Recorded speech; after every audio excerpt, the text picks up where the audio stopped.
Hey folks, how you doing? My name's Dave McRae. So this is a bit of an addendum video to the video that I did yesterday talking about season 5 of Stranger Things, having just finished watching episodes 5, 6, and 7. And in that video, I talked about a bit of an issue I've been having with season 5, at least up until this point. I mean, the finale is next week. We'll see where we land. But up until this point, a bit of an issue I've been having in the world of stakes, or what I feel is a lack thereof. You can go and check out that video. It is the video before this one. But having since posted that video, I was scouring the internet and reading more fan reactions from Stranger Things fans, and there was a critique that I was seeing, a common critique that I was seeing that I also happen to agree with.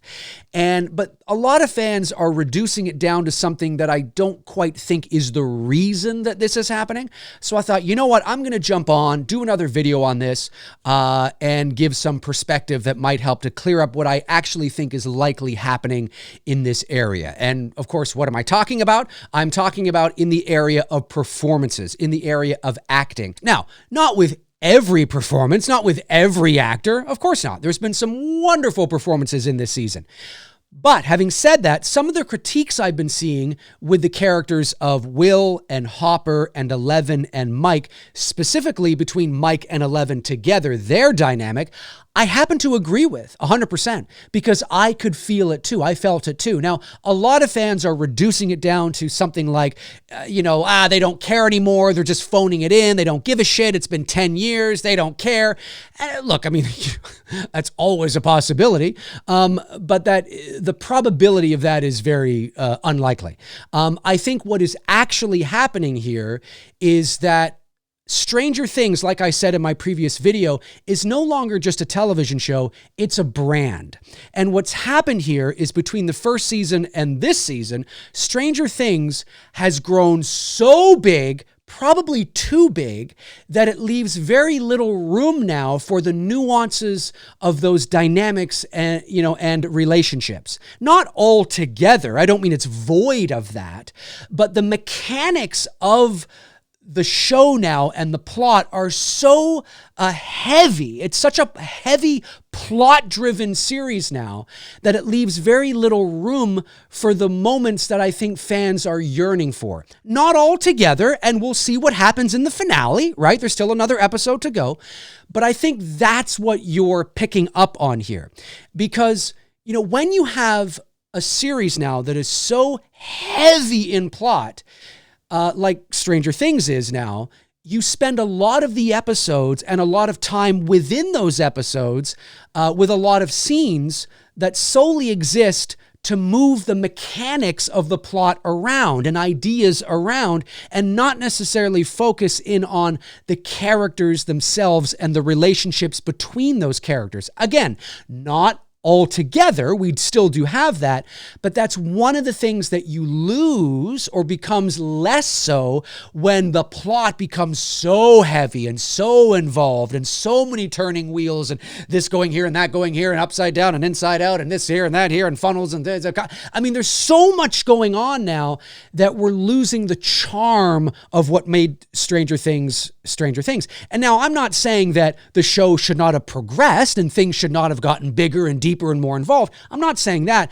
I'm just saying that by doing that, by coming from a small town missing boy little, mystery show to a Marvel gigantic Avatar Star Wars blockbuster, obviously I'm going to the extreme to make a point, but you know what I'm saying, right? I mean, the contrast between the two levels of plot and involvement is night and day. And when you do that, you don't have the time to focus on certain character moments. Not altogether, but to the degree for which they used to be able to do. And one of those examples that I saw fans having an issue with was the reunion between Max and Eleven, right? When Max wakes up from her coma, oh my God, it's wonderful.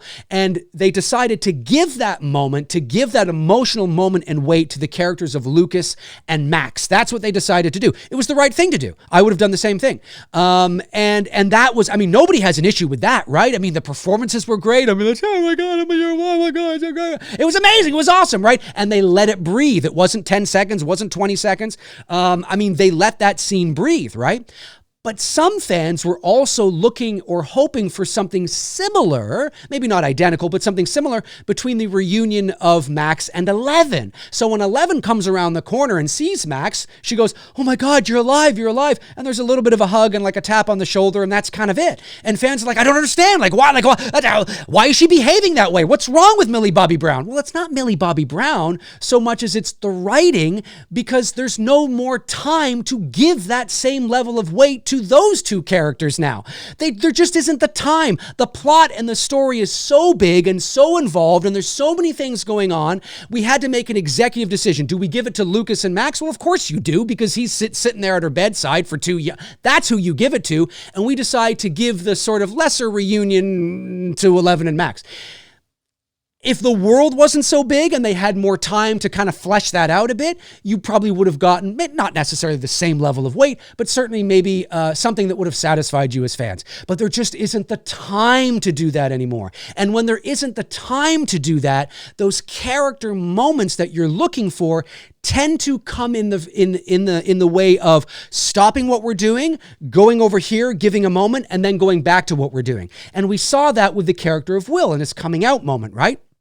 Listen, the performance from Noah Schnapp was great. His performance was great. Kudos to him. He was great. No problem there, right?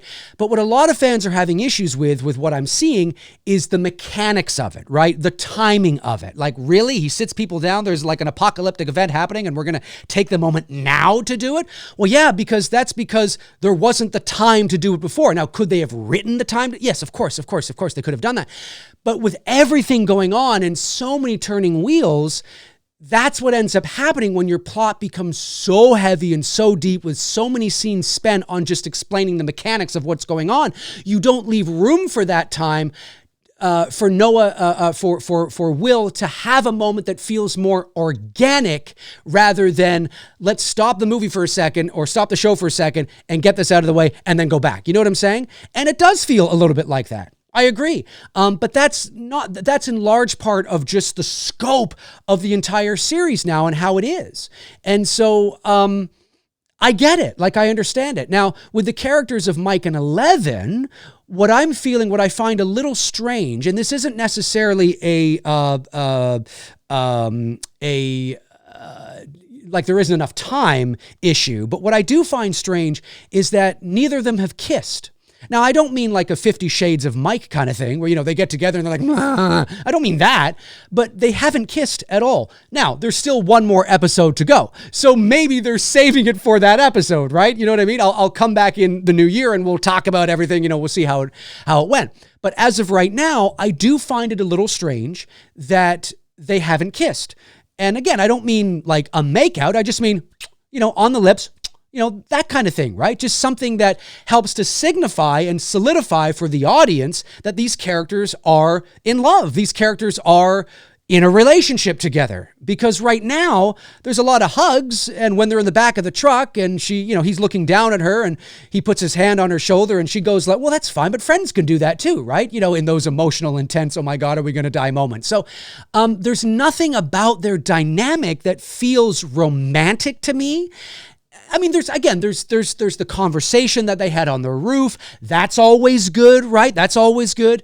But friends have those kind of conversations too. And so I needed to feel more of that chemistry, more of that urgency, more of that protection kind of thing from Mike with Eleven, and a kiss. It could be a kiss on the cheek if you didn't want to do it on the lips. I would find it strange. I mean, these actors are in their early 20s now, and this is par for the course. Now, could there, as somebody who's worked in the entertainment industry for 25 years and have signed many contracts in my life, could it be a contract thing where in Millie Bobby Brown's contract or in Finn Wolfhard's contract, there's something that says, thou shall not kiss my co-star on the lips"? Maybe there is. I doubt that, but who knows?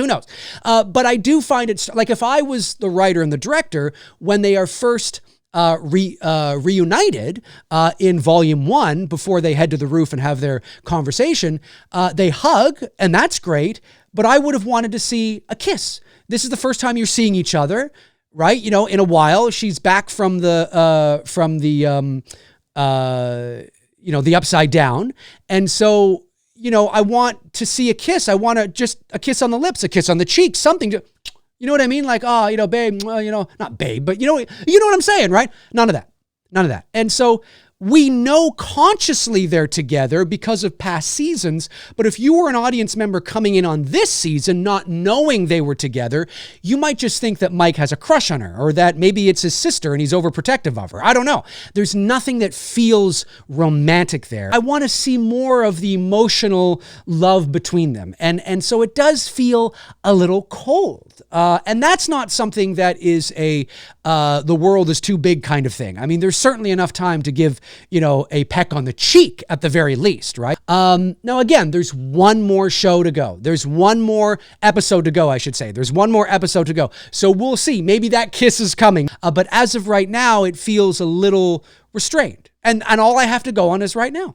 So in the area of Hopper, again, just a little cold, a little sort of distant, but again, there's not a lot of time spent with him either. There's not a lot of time spent with Elle and Hopper.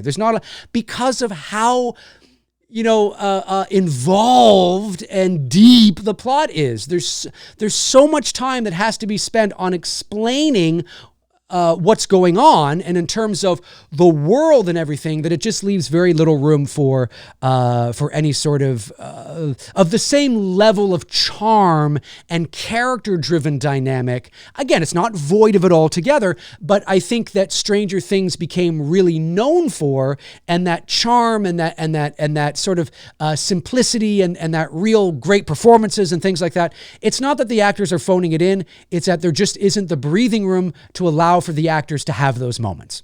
And we'll see what happens in, the final episode, the 2-hour season, the 2-hour series finale. We'll see what happens, but ultimately that's what I think is going on. And it's more in the area of just the writing. There just isn't the time. There isn't the time. And they do take certain moments, because obviously you can't be void of that altogether, but it's not to the level that some people have noticed it being in past seasons. And that's why. It's just the heavy mechanics of the plot.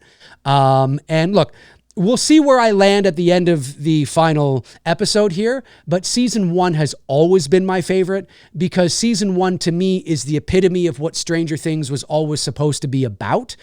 Kids, 12, 13, that preteen sort of years, riding your bikes, Stand By Me, Monster Squad, Goonies, you know what I mean? That's what it was always really about, and that's why that charm and that innocence and that naivety mixed in with the supernatural John Carpenter, Stephen King, Steven Spielberg was so successful and so huge. But as the kids get older and they become adults themselves, you do lose that childhood naivety and that innocence and that charm, and so you do lose that. But that's what's going on here. It is a heavy plot-driven story right now, and it just doesn't leave a lot of breathing room for almost anything else in terms of the character dynamics that you want and love. But we'll see what happens in the final 2 hours. We'll see what happens. Anyways, folks, my name's Dave McRae. Jump into the comment section. Let me know your thoughts. If you want to follow me on social media, you can. All my links are in the description. Check them out until your heart's content. And when your heart is content, check them out again. That'll do it for me. In the meantime and in between time, I will talk to you soon. Cheers.